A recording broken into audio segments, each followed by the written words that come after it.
ये एक quadratic equation का क्वेश्चन है और क्लास 10th का क्वेश्चन है और समकोण त्रिभुज से रिलेटेड क्वेश्चन है। और ये समकोण त्रिभुज से रिलेटेड क्वेश्चन होने के कारण प्रॉब्लम क्या होती है, हमारे जो अड़ोसी पड़ोसी है, समझ रहे होंगे, अड़ोसी पड़ोसी फुरारी और फोही, वो क्या करेगा, इस क्वेश्चन को पढ़ेबे न करेगा।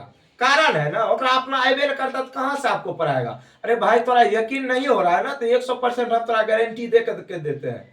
अब आज के बाद जाएगा वहां पे नेट उट पे सर्च करके आज के बाद बता दे, अलग की बात है, लेकिन रिकॉर्ड कर रहे हैं, कैमरा पे रिकॉर्ड बोल रहे हो। अगर पढ़ाया होगा ना तो आकर के हमको बोल देना, 100% कहेंगे कि नहीं तोरा मास्टर में दम है। नहीं पढ़ाया होगा 100% इसकी गारंटी देते हैं। और ईमानदारी पे रहोगे ना तो कोई तुमसे कुछ छीन नहीं सकता है। अब आज के बाद हो सकता है नेट पे सर्च करके क्वेश्चंस को बता दे, चाहे आजकल तो एप्स बहुत आ गया है, वो अलग की बात है।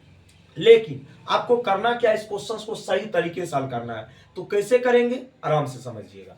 क्वेश्चंस में कहा गया किसी समकोण त्रिभुज का कर्ण 3√10 सेंटीमीटर है।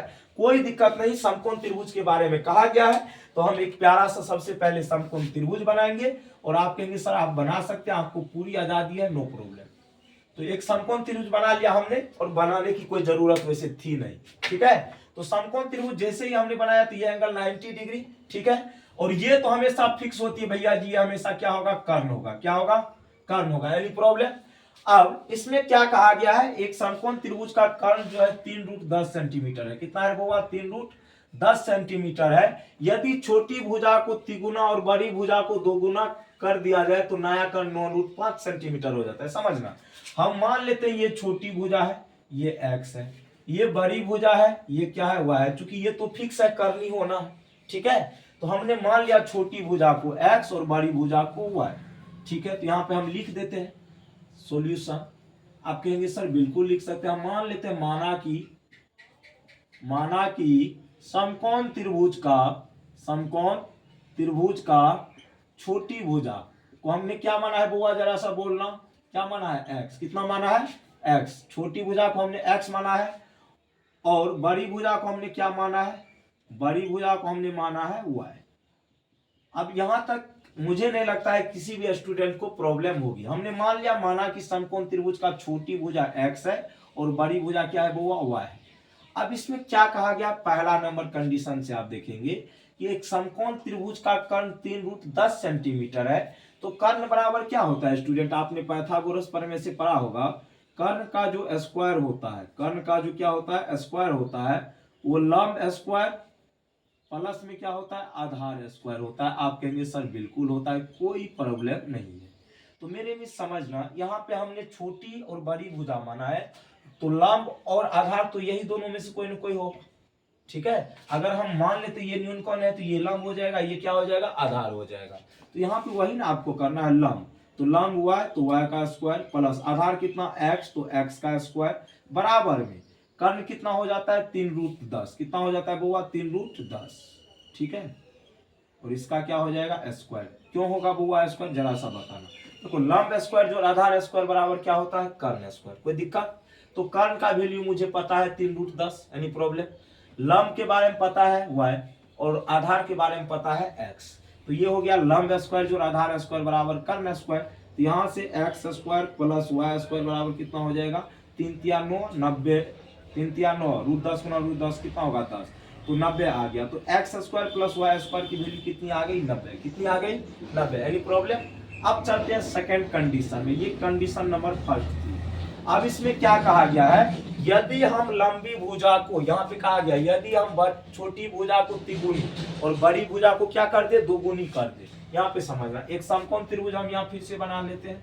इसने कहा यदि हम छोटी भुजा तो x था तो इसको हम दोगुना कर रहे हैं, क्या कर रहे हैं, दोगुना। और लंबी भुजा मेरी क्या थी, मतलब बड़ी भुजा हुआ है, तो इसको हम कर रहे हैं क्या, छोटी भुजा को तिगुना कर रहा है, ठीक है, कोई दिक्कत नहीं। छोटी भुजा को तिगुना और बड़ी भुजा को दुगुना कर रहा है, तो इस प्रकार नया कर्ण कितना हो जाता है, 9√5। अब ये किसके लिए है, नया जो कर्ण निकला है 9√5, ये किसके लिए है, जब छोटी भुजा को तिगुना किया और बड़ी भुजा को क्या किया, दोगुना किया, इसके लिए है। तो समझना मेरे मित्र, तो यहां से भी तो वही होगा ना, कर्ण स्क्वायर बराबर क्या होता है, लंब स्क्वायर जो आधार स्क्वायर। तो कर्ण का स्क्वायर मतलब 9√5 का स्क्वायर, लंब स्क्वायर जो आधार स्क्वायर मतलब 3x स्क्वायर है, प्लस में कितना 2y स्क्वायर। कहानी खत्म है। इसका करेंगे तो 9 नमा कितना होता है, 81 गुना 5 करेंगे 405 हो जाएगा। ठीक है, तो 9x square plus 4y square, बोलो हाँ या ना। अब मेरे मित्र यहाँ पे एक काम हम कर सकते हैं, बोलो क्या करेंगे। इसको हम कुछ इस प्रकार लिख सकते हैं, 405 बराबर इसको हम लिख सकते हैं 5x square plus 4x square plus में कितना 4y स्क्वायर। अब इससे मुझे फायदा क्या होगा, आराम से समझना, बहुत ही सुंदर फायदा होने वाला है। यहाँ से फायदा ये होगा मुझे, हमको ये चीज पता है, जैसे यहाँ पे 5x square plus 4x square plus 4y square है और बराबर में कितना है 405। अब यहाँ से देखेंगे आप, हम यहाँ से कॉमन भी ले सकते हैं, इन दोनों में से 4 कॉमन ले लेंगे तो x square plus y square बचेगा। आप कहेंगे सर बिल्कुल, बगल में कितना 5x स्क्वायर बराबर में 405। अब x square plus y square का वैल्यू हमने निकाल चुका है कितना 90, तो यहाँ पे जरा सा 90 पुट कर दो, कोई दिक्कत नहीं। प्लस में 5x स्क्वायर बराबर में 405।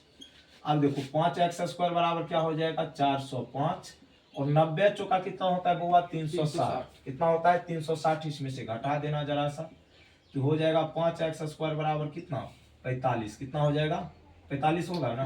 हाँ, तो x स्क्वायर बराबर 45/5 करोगे तो कितना आएगा बुआ 9 आएगा। और इस प्रकार x का जो माना गया स्क्वायर हटेगा तो क्या आएगा रूट आएगा। चूंकि देखो यहाँ पे प्लस माइनस 2 वैल्यू आएगी, चूंकि यहाँ पे ये त्रिभुज की भुजा की माप है, तो हम सभी जानते हैं त्रिभुज की भुजा कभी भी निगेटिव नहीं होगा। एक चीज और याद रखें, जब भी हम किसी भी संख्या, जैसे यहाँ पे x पे से स्क्वायर हटाए, तो ये जो इक्वल वाली संख्या होती है उस तरफ जो जाती है तो 2 चिन्ह के जा सकती है, एक प्लस एक माइनस। लेकिन माइनस वाला वैल्यू हम लोग इसलिए यहाँ नहीं लेंगे चूंकि भुजा कभी भी निगेटिव नहीं हो सकता और किसी भी चीज का माप कभी भी निगेटिव नहीं होता है, तो इसीलिए हम सिर्फ प्लस वाला लेंगे। तो क्या आ जाएगा 3। कितना आ जाएगा 3। तो x का वैल्यू कितना आया √9 का मतलब कितना होता है 3। अब जब हमने x का वैल्यू निकाल लिया है तो y का तो आराम से हम निकाल सकते हैं, बेहतरीन तरीके से निकाल सकते हैं। तो 1 में रखेंगे, क्या रखेंगे 1 में, तो x का वैल्यू 3 आया, तो 3 का स्क्वायर कितना होता है 9। कितना होता है 9। कितना होता है 9, ठीक है, 3 का स्क्वायर हो गया 9। अब यहाँ से y स्क्वायर प्लस 9 बराबर हो जाएगा कितना 90। कितना हो जाएगा 90। यहाँ से देखो y स्क्वायर का निकालना कि 81 हो जाएगा, y का मान कितना हो जाएगा 9। कितना हो जाएगा 9, क्योंकि स्क्वायर रूट हो जाएगा। तो x का मान कितना हो जाएगा 3 और y का मान कितना हो जाएगा 9। और यही आपसे पूछा भी गया था, क्वेश्चन में कुछ भी नहीं था, बहुत ही बेहतरीन सवाल था। लेकिन जरा छोड़ करके भागने का आदत है, ठीक है, फुरारी फोहित को तो काम ऐसा करवे करेगा ना। इसीलिए सब क्वेश्चन से डरना नहीं है, ठीक है, डरोगे तो घबराओगे। जो कॉन्सेप्ट तुमको पता है ना, सिर्फ कॉन्सेप्ट को फॉलो करना है। और कॉन्सेप्ट अगर सही तरीके से आपका क्लियर है तो दुनिया का कोई क्वेश्चन आपको प्रॉब्लम में नहीं डालेगा, आप उसको प्रॉब्लम में डालेंगे। हम एक बात कहें, हम आज पहली बार इस क्वेश्चन को देखे हैं और आपके सामने हम यहाँ पे हल किए हैं। सही बोल रहे हैं, शिद्दत से बोल रहे हैं। क्यों? क्योंकि मेरे पास वो कॉन्सेप्ट था क्वेश्चंस को परखने का कि किस तरीके से क्वेश्चंस को हम लोग हल कर सकते हैं। लेकिन आप लोग के अंदर ये सब चीज होने वाला नहीं, क्योंकि जहां पे आप लोग पढ़ते हो ना अड़ोसी पड़ोसी में, वहीं पे ये चीज आपको नहीं पढ़ाया होगा, तो आप कहाँ से सीखोगे। तो सीखने के लिए जुनून चाहिए, सीखने के लिए दिल में छो कपटने चाहिए सबसे पहली बात।